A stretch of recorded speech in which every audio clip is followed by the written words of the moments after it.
लेकिन गोरिया कोठी का इतिहास में हमरा लगा था कि बिहार का इतिहास में पहिलका विधायक बहनी यहाँ का जी अपना फंड के खुद अपने ठेकेदार हो गई नहीं, बहुत बड़ा आरोप लगा रहा हूँ।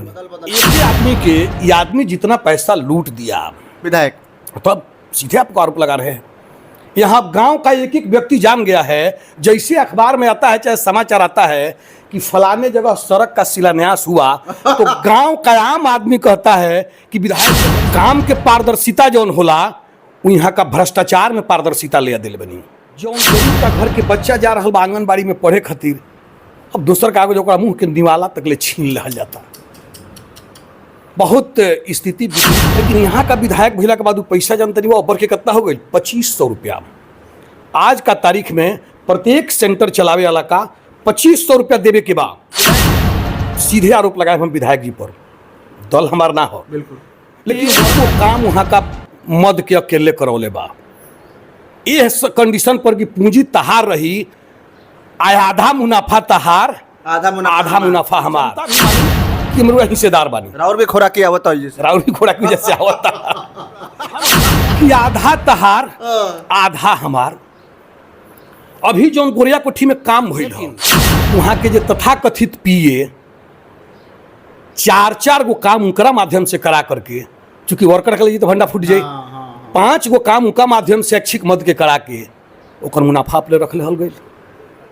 गोरिया कोठी का लोग से भी वोटर से भी निहोरा कर चैनल का माध्यम से कि अगर वही से मरुआ लूटा ही के सर्टिफिकेट दे तनी तो बदल के दी ना, बदल के दी 500 मिलल, विचार बदल गए।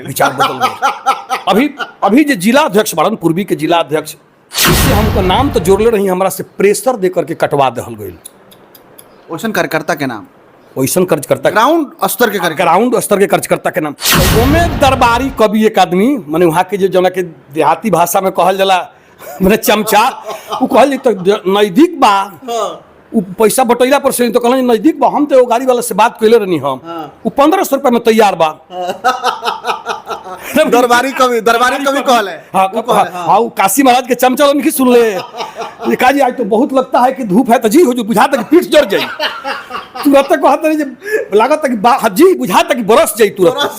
तो वैसने वहाँ कुछ चमचा लोग बा, दरबारी कवि बा लोग, जौन की जी में जी हजूरी करे के बाद अपना भीतर बुत्ता नहीं खेगी कोनो बात सामने कह सकी जे विधायक जी रही गलत कर रहा बनी, गिरे लागी जनता लोग गिरे लागे।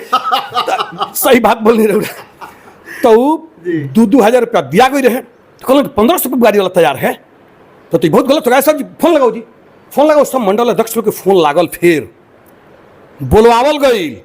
ओमे कुछ मंडल अध्यक्ष गाड़ी के कुछ पैसा बांट दिले रहे, ओकरा बाद भी ओकरा पता कर ले 500 रुपया सब लोग से वापस लियल कि गाड़ी 1500 में जाने वाला वहाँ तैयार है, आप लोगों को नहीं मिलेगा तो हम भिजवा देंगे, लेकिन ये 2-2000 रुपया किसी को अब नहीं मिलेगा।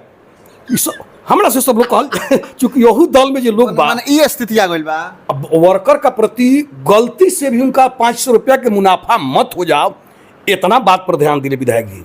नमस्कार प्रणाम, हम बनी अमरजीत कुमार गिरी, रउआ देखता ने भोजपुरिया जकोर। अभी हम पहुंचल बानी सिवान जिला के गोरिया कोठी विधानसभा क्षेत्र कहीं चाहे गोरिया कोठी विधानसभा क्षेत्र के लकड़ी नबीगंज प्रखंड के गोपालपुर में हम बानी।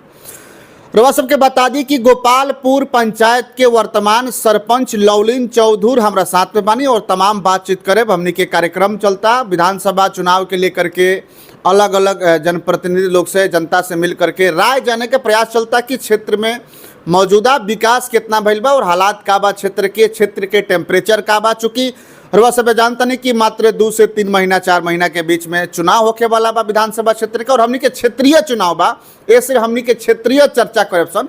हमनी के देश में तो बहुत सारा मुद्दा चलता था, देश के मुद्दा के कवरेज करे खातिर नेशनल चैनल, इंटरनेशनल चैनल बढ़ले बा, तो हमनी के क्षेत्रीय चैनल बने सुन तो क्षेत्रीय मुद्दा पर हमनी के चर्चा करप्शन और विकास के ऊपर विशेष करके। और वह सबके बता दी कि लवलीन चौधरी के बारे में तो यहाँ के लगातार 35 साल से राजनीति में सक्रिय बने, लगातार 35 बरिस से। वह सबके बता दी तो 20 साल तक लगातार इस क्षेत्र के पूर्व सांसद प्रभुनाथ बाबू के साथ यहाँ के लगभग 20 साल तक सक्रिय रहल बानी, राजनीति कैले बानी। ओकरा बाद से क्षेत्रीय राजनीति और जिला में भी जदयू के भी साथ मिलकर के लंबा समय तक काम कैले बानी। जिला में भी यहाँ के अलग अलग दायित्व मिलल बा। तमाम चर्चा आज कल जाई और 35 साल के राजनीतिज्ञ मतलब कि हमरा साथ में बानी लवलीन चौधरी जी और 35 साल के अनुभव भी हमनी के शेयर करे सन और साथे साथे वर्तमान में का चलता ये विधानसभा क्षेत्र में ये भी हमनी के शेयर करे सन। आज बातचीत हुई। स्वागत बराओ जी, धन्यवाद। और रउरा सब श्रोता के हमरा तरफ से प्रणाम। आ सबसे पहले कार्यक्रम रउरा कोनो प्रश्न के जवाब दी एकरा से पहले जी अभी देश में जौन माहौल चल रहा बा एकरा खातिर यह पाकिस्तान का साथे युद्ध में हमार देश के जे सैनिक शहीद भइल वो सब लोग के चरण में हम श्रद्धा सुमन अर्पित करत बानी। ओकरा परिवार का प्रति आपन सहानुभूति व्यक्त करत बानी। जी बिल्कुल। जे भी घायल हमार सैनिक बा ना वो सब लोग के भगवान जल्द से जल्द स्वस्थ करी। ओकरा परिवार का प्रति भी संवेदना आ सहानुभूति व्यक्त करतनी।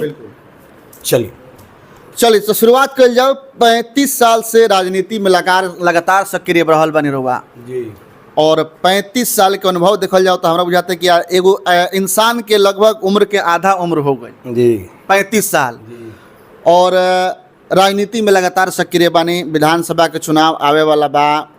वर्तमान में सरपंच बने रहुआ गोपालपुर पंचायत के। अभी के जौन हालात बा जौन चलता अभी सिस्टम का रहुआ देखा तनी एकरा के? अभी तो हालात गिरिजी रउरा भी देख रहल बनी। अब पता ना रउरा चूँकि चैनल से बानी तो बता पाए कि ना, लेकिन अभी लोग कड़ाह रहल बा। जौन परिस्थिति बा भ्रष्टाचार तो इसे पूरा प्रदेश में बा, लेकिन विशेष करके गोरिया कोठी विधानसभा क्षेत्र के जौन स्थिति बा यहाँ के जनता कराह रहल बा। आज जनता एक तरह से बुझी तो मौका का तलाश में बा, यह इंतजार में बा कि चुनाव कितना जल्दी हो जाओ कि हमनी अपन गुस्सा जौन बा तौन उतार दी। स्थिति बहुत यहाँ खराब चल रहा बा। वो लगा था कि 35 साल के बीच में ऐसा परिस्थिति कब आई रहा जौन अभी चलता, जौन अभी गोरिया कोठी विधानसभा क्षेत्र में चलता? जी ना, ऐसा तो ना आई रहा परिस्थिति आई रहा।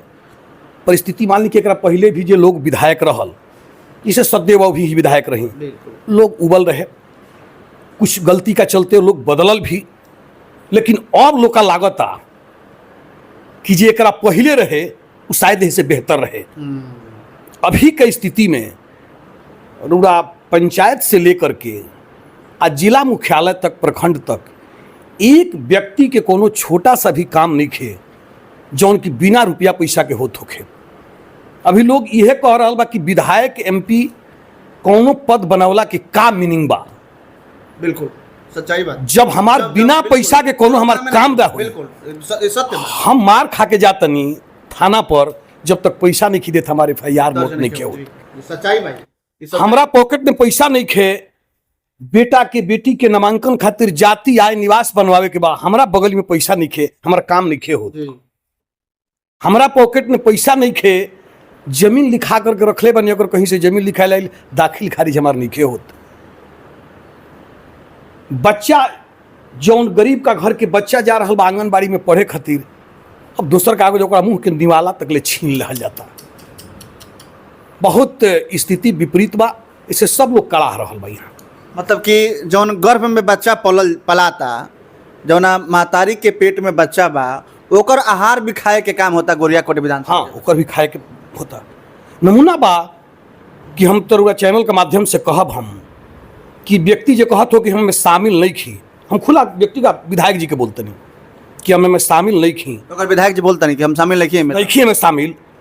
तो वहाँ का जब से विधायक बनी वहाँ का ना रहनी विधायक, एक पहले के कार्यकाल रहे तो हमारा जो जानकारी बा 500 या 700 रुपया प्रति सेंटर वाइज लियात रहे। ब्लॉक स्तर पर एक आदमी अधिकृत रहे जे सब सेविका लोग का उतना पैसा दे देवे के बाद ठीक बा। आ ओकरा की विभिन्न जगह बंदर बांट होते रहे, विभिन्न जगह पैसा जात रहे। लेकिन यहाँ का विधायक भैला के बाद पैसा जानते नहीं, वो ऊपर के कितना हो गई 2500 रुपया। आज का तारीख में प्रत्येक सेंटर चलावे वाला का 2500 रुपया देवे के बाद विधायक जी के 2500 रुपया वसूलाता। अब हमें विधायक जी के कितना जाता और लोग के कितना जाता। विधायक जी के जाए के हम ऐसे बोलतनी कि कई लोग जाके शिकायत कैल, हम भी कहे वाला हई, जौन बड़ा संबंध अच्छा रहे हम भी बात बोले वाला हई दू गो बात पर जन वितरण के लेकर के कि 5 किलो पर हम ठेपा लगावतनी आ 4 किलो रिसीव करतनी। बच्चा के निवाला खातिर जौन पैसा होता मैं 2500 रुपया सभे ससुला तई पैसा का होता वहाँ का कहनी कि हम देखब। अगर रउरा में शामिल नहीं खी तो वह बताई कोनो क्वेश्चन, वह जिला का कमेटी के मेंबर बनी, निगरानी कमेटी के सदस्य बनी, रउरा अगर जिलाधिकारी के बैठा के कबो प्रश्न कैले होखी, रउरा विधानसभा में पर बोलल होखी कि है जो लूट होता है कहाँ जाता। बिल्कुल। अगर नहीं बोलल तो हम तो मानब कि में हिस्सेदार बनी, चाहे केहू जनता भी मानी कि हम हिस्सेदार बानी। राउर भी खोराकी आवता है, राउर भी खोराकी जैसे आवता जी। ये सब जौन भ्रष्टाचार बा रुआ लोगन तो लंबा समय से राजनीति के देखा तनी समझा तनी बुझा। हम जाने के ही चाहता नहीं कि जौन पॉलिटिकल वर्कर बाड़े पहले के मुकाबले अभी जौन उनकर एक्टिविटी बचा, मानसिकता बचा, उनकर जौन सोच बा कैसन रुआ देखा तनी, चाहे कोनो दल के हो। हाँ, पॉलिटिकल वर्कर अब राजनीति में बाबा समाप्त हो गई बा। एगो दौर रहे कि पॉलिटिकल वर्कर नेता का लगे बैठ करके टेबल पर सामने नीचा बोरा चत्ती पर बैठ के भूजा रखा जाए। अभी भी जो नेता बहुत तो कल्चर के पालन कैले के बता दी कि प्रभुनाथ बाबू आज हमने का बीच में नहीं खी, वहाँ का मान ली कि कैद बनी, लेकिन वहाँ का रिजिम तक जब वहाँ का फुर्सत में रहब अजायब से हमने का मसर रखा चाहे कहीं वहाँ का है तो टेबल पर आ करके आप बड़का अखबार पर भूंजा रखा जाए, एक तरफ पकौड़ी रखा जाए आ टोटल लोग से चर्चा हुई, ओहू में से उहों का खाए सब लोग खाए। हाँ, ऐसा चीज रहा, ऐसा रहल बा। ऐसा कई गो फोटो हमारा लगे पड़ रही जो हम उपस्थित करा दे। भूजा वाला वो अलग प्रेम रहे, वो अलग प्रेम रहे। लेकिन आज का डेट में अब राजनीति व्यवसाय हो गई बा।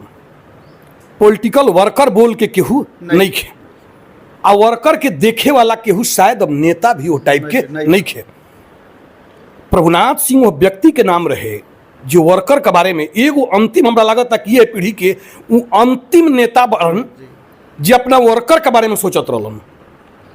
एक एक वर्कर का घरे का हो रहल बा ओकर पूछ करके समाचार कभी फुर्सत मिले तो टेलीफोन पर चाहे बैठ के कि तारा घरे शादी बा बेटा बेटी के तो केंग हुई आ तारा लगे इनकम के स्रोत का बता हर बच्चा केंग पढ़ेला, ये सब बात का प्रति भी वो ध्यान रखस आ जैसे हो सके वैसा वो बात के मदद भी करस। इतना दूरगामी सोच रहे। लेकिन वर्तमान स्थिति हुआ कभी बता देता नहीं, हम अभी सीधे आरोप लगाए हम विधायक जी पर, दल हमार ना हो बिल्कुल, लेकिन वर्कर के स्थिति तो हम देख रहा बनी का विधायक आ मुखिया जी से मुखिया लो तो अपन ठेकेदार हो गई अपना फंड के अपने ही।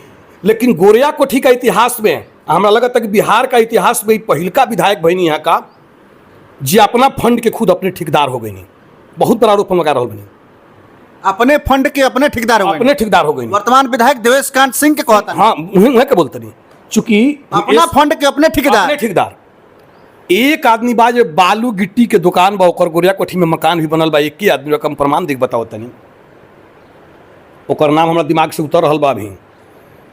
वो आदमी इस साल में वित्तीय वर्ष में 13 गो काम वहाँ का मद के अकेले करौले बा।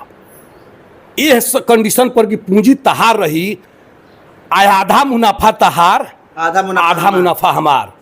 अगर केहू वर्कर के जिम्मे जाई तो ले ली तो कोई कितना जैसे पार्टी में बानी हमार कुछ भइले में से ठीक बा। एक आदमी हमारा बसंतपुर ब्लॉक के एगो ठेकेदार बा जरा के 5 गो काम मैनेज भइल बा, वो हमारे बेचारे मित्र हुए ओझा भी सब बंडा खुल गइल बा कि आधा तहार आधा हमार। अभी जो गोरिया कोठी में काम भइल ह आदरणीय सरधे चुन्नू बाबू के जौन स्मारक लागल, हम नहीं कहे के चाहत तो सब बिंदु पर, लेकिन वहाँ के जो तथाकथित पीए 4 गो काम उनकरा माध्यम से करा करके, चूंकि वर्कर के लिए तो भंडा फूट जाए, 5 गो काम उनका माध्यम से ऐच्छिक मद के करा के ओकर मुनाफा अपने रख ले गई। वर्कर का प्रति कितना वहाँ का सेंसिटिव बने गो। और एक उदाहरण हम बहुत अंदरूनी बात कि है अमित शाह जी के गोपालगंज में एगो कार्यक्रम रहा विगत 2 महीना पहले या 3 महीना पहले भइल कार्यक्रम, और मैं पार्टी का तरफ से होखे चाहे वहाँ का तरफ से होखे सब लोग के ले जाए खातिर गाड़ी के व्यवस्था करे के भइल। आ में जौन पार्टी के वहाँ के पार्टी के सिस्टम बा ओमें मंडल अध्यक्ष लोग के माध्यम से पैसा वैसा गाड़ी के भाड़ा लोग के दिया। हमारा जानकारी बा कि 2-2 हज़ार रुपया सब लोग के प्रति गाड़ी के हिसाब से बटा गई। ओमे दरबारी कवि एक आदमी माने वहाँ के जो जना के देहाती भाषा में कहल जाला माने चमचा वो कहल तो नजदीक बा वो पैसा बटैला पर से तो कहल नजदीक बा हम तो गाड़ी वाला से बात कैले रहनी हम वो 1500 रुपया में तैयार बा दरबारी कवि कहल है। हाँ वो काशी महाराज के चमचा नहीं सुन ले ये काजी आज तो बहुत लगता है कि धूप है तो जी हो जो बुझाता कि पीठ जड़ जाई तुरंत कहते नहीं लागत कि जी बुझाता कि बरस जाई तुरंत तो वैसने वहाँ कुछ चमचा लोग बा दरबारी कवि बा लोग जौन की जी में जी हजूरी करे के बाद अपना भीतर बुत्ता नहीं खेगी कोनो बात सामने कह सकी जे विधायक जी रही गलत कर रहल बनी गिरे लागे जनता लोग गिरे लागे सही बात बोल नहीं रहा तो 2,000 रुपया दिया गई रहे तो कहल 1500 रुपये गाड़ी वाला तैयार है तो बहुत गलत हो गया सर जी फोन लगाओ जी फोन लगाओ सब मंडल अध्यक्ष लोग के फोन लागल फिर बोलवावल गई ओमे कुछ मंडल अध्यक्ष गाड़ी के कुछ पैसा बांट दिले रहे ओकरा बाद भी ओरा पता कर ले 500 रुपया सब लोग से वापस लियल की गाड़ी 1500 में जाने वाला वहाँ तैयार है आप लोगों को नहीं मिलेगा तो हम भिजवा देंगे लेकिन ये 2-2 हज़ार रुपया किसी को अब नहीं मिलेगा हमरा से सब लोग कहल चूंकि यहू दल में जो लोग बा ये स्थिति आ गई बा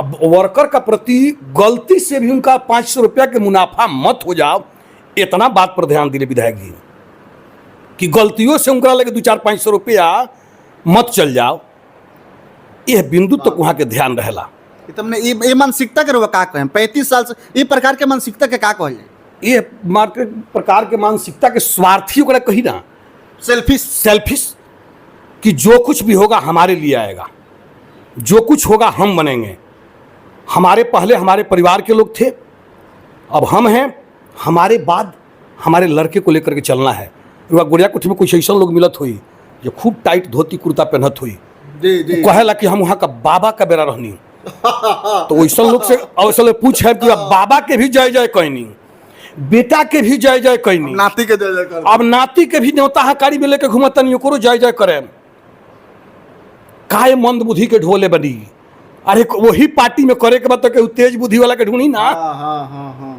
सही बात हम गोरिया कोठी का लोग से भी वोटर से भी निहोरा कर चैनल का माध्यम से कि अगर वही से मरवा लूटा ही के सर्टिफिकेट दे तनी तो बदल के दी ना बदल के दी सही बात बदल एक ही आदमी के ये आदमी जितना पैसा लूट दिया विधायक तब सीधे आपको आरोप लगा रहे हैं यहाँ गांव का एक एक व्यक्ति जान गया है जैसे अखबार में आता है चाहे समाचार आता है कि फलाने जगह सड़क का शिलान्यास हुआ तो गांव का आम आदमी कहता है कि विधायक जी के घर 60-70 लाख रुपए कतना के एस्टीमेट बा हो ना आ एस्टीमेट के हिसाब से कहले कि 5% लेकर कतना भइल विधायक जी के घर इतना चल गई नगद पैसा तब उस शिलान्यास करे जाला विधायक जी ई बात बा गांव के घूरा बैठे वाला लोग ई बात बोल रहा बा काम के पारदर्शिता जौन होला यहाँ का भ्रष्टाचार में पारदर्शिता ले दिल बनी माने भ्रष्टाचार लौकता काम नहीं खेल ना और वह कहनी है पॉलिटिकल वर्कर के तो विशेष करके और दल के तब ना कहे लेकिन यह दल में भारतीय जनता पार्टी में हम सुनी कि संघ से आए लोग अपना विचार के वसूल के बड़ा पक्का हो लेकिन वह चैनल के माध्यम से हम वो लोग पर भी आरोप लगाए कि यह वर्कर लोग नहीं खे एगो परिवार के एगो व्यक्ति विशेष के चाटुकारिता करे वाला लोग बा 500 मिलल विचार बदल गए अभी जो जिला अध्यक्ष बड़न पूर्वी के जिला अध्यक्ष आदरणीय रंजीत प्रसाद जी हमार मैंने 10 गो मित्र अगर हो लो पूरा विधानसभा में तो में से एगो वो टाइप के मित्र हमारे हुआ जिनका से पारिवारिक रिश्ता भी आज भी बा कि जब भी हमनी का बात हुई तो एक दूसरा के परिवार के बारे में जानल का होता परिवार में के कैसे पढ़ता लिखता खाता यहाँ तक बात होला आज भी राजनीतिक बिंदु पर चूंकि अलग बिंदु पर पार्टी में बारन तो कभी हंसी मजाक कुछ हो गई लेकिन पारिवारिक बिंदु पर बात जरूर होला इन्हें हम कुछ देखनी है संगठन के घोषणा भइल तो हमारा यहाँ कुछ सक्रिय लोग रहे जे कि हमारा मैंने हम जब से देखत नहीं वो आदमी बगली में भूंजा लेकर के ना आप पैदल लगे सवारी ना पैदल साइकिल से एक एक आदमी के भारतीय जनता पार्टी के मैनिफेस्टो समझावे में आप वोट देवे खातिर लोग का दूरे दूरे वो आदमी घूमे जर नाम है बगरे के गांव है विजय पांडे भूमिहारे हूँ विजय पांडे जी और मनोज सिंह मुखिया जी बारे पर होगा उनकर संबंधी भी हूँ संगठन की घोषणा बहुत एक्टिव आदमी है भारतीय जनता पार्टी के जब संगठन के घोषणा भइल तो हम सूची देखनी नू तो हम बिहान भेला रंजीत जी के फोन ला के पूछनी, हमको नहीं हुआ फल्ला फल्ला के बनौला सब जी रंजीत जी, तारा पार्टी के बहुत सक्रिय आदमी मने छूट गई बा का, अनजान में छूट गई बा का? तो बतौलन बेचारे, कहलन कि ना नौलिन जी वो छूट गए बड़े, मेरा उड़े चलते छूट गई बड़े। हमको नहीं मतलब आ तो और 8-10 दिन पहले उनका द्वार पर के एगो फोटो रौड़ा जोड़े उनकर लाग रहे सोशल मीडिया पर। हम यहाँ फोटो तो हम ही डाले रहे, उनका द्वार पर बैठा रही से तो उनका अतिरिक्त और 2-4 आदमी भारतीय जनता पार्टी के लोग रहे ना। एगो प्रदेश विस्तारक भी रह समय राजीव तिवारी, सब आदमी चाय पिए बैठे रही से। एगो न्योता में हम जाते रही, संजोग से सब आवाज दलक थे, जाके बैठ रही से चाय पिए नहीं सर, आ वही फोटो डाल रहे। बोलन जो फोटो के लोग मीनिंग लगा लस कि भाई तो लौलिन चौधरी का जोड़े चल गई है, इनका के अगर कोनो पद दियाई तो ई चुनाव में हमार विरोध करी है, ऐसे हमको नाम तो जोड़ले रही, हमारा से प्रेशर दे करके कटवा दहल गई। वैसन कार्यकर्ता के नाम, वैसन कार्यकर्ता, ग्राउंड स्तर के कार्यकर्ता के नाम, तो ऐसा लोग के का कहल जाई? एक मतलब बा कि वो जा कार्यकर्ता दल में भी उहे रही जे चटुकारिता करी। Right right.